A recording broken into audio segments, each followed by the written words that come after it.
یہ وہ زمانہ تھا کہ جب طوفان نوح تھم چکا تھا۔ حضرت نوح علیہ السلام اپنی کشتی سے اتر آئے اور انہوں نے اپنے 3 بیٹوں کو دنیا کے مختلف حصے میں روانہ کر دیا تاکہ دنیا میں دوبارہ انسانی آبادی بڑھ سکے۔ حضرت نوح علیہ السلام کے بیٹے سام عرب کی زمین پر جا کر آباد ہوئے، جن کی نسل سے ایک طاقتور سردار کی پیدائش ہوئی جس کا نام تھا عاد۔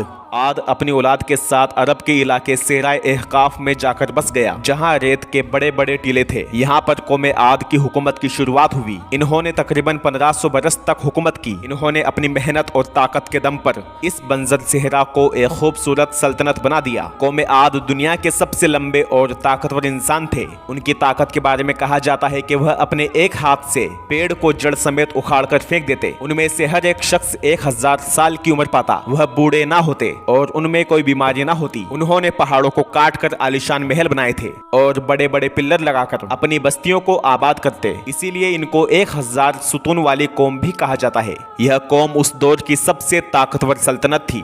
بس اسی بات کا ان کو تکبر یعنی گھمنڈ ہو گیا اور وہ لوگ زنا، بے حیائی، بت پرستی اور قتل و غارت میں حد سے زیادہ بڑھ گئے۔ تو اللہ نے ہود علیہ السلام کو نبی بنا کر بھیجا، جنہوں نے 50 سال تک ان کو اللہ کی طرف بلایا، لیکن یہ اپنی طاقت کے نشے میں اس قدر مدہوش تھے کہ کہنے لگے کہ ہم سے زیادہ طاقتور کون؟ اگر کوئی ہے تو لاؤ ہمارے سامنے۔ بس آ گیا اللہ کا عذاب اور کئی دنوں تک بارش نہ ہوئی اور ساری بستی میں سوکھا پڑ گیا۔ جانور مرنے لگے اور قوم عاد پانی کے لیے ترسنے لگی۔ ہود علیہ السلام اپنے ماننے والوں کے ساتھ وہاں سے نکل گئے اور پھر اچانک ایک طوفان شروع ہوا جو اس قدر تیز تباہی والا تھا کہ ان کے بڑے بڑے محل ٹوٹ کر گرنے لگے اور یہ طاقتور لوگ اس ہوا کے سامنے ٹک نہ سکے اور ہوا کے ساتھ اڑ کر اپنے محلوں سے ٹکرانے لگے۔ ہوا کا عذاب اس قدر تیز تھا کہ قوم عاد کے بھیجے باہر آ گئے۔ یہ طوفانی عذاب 7 دنوں اور 8 راتوں تک مسلسل چلتا رہا اور یہ پورا علاقہ تباہ و برباد ہو گیا اور زمین کے نیچے دب گیا، جس کے ثبوت آج بھی دکھائی دیتے ہیں۔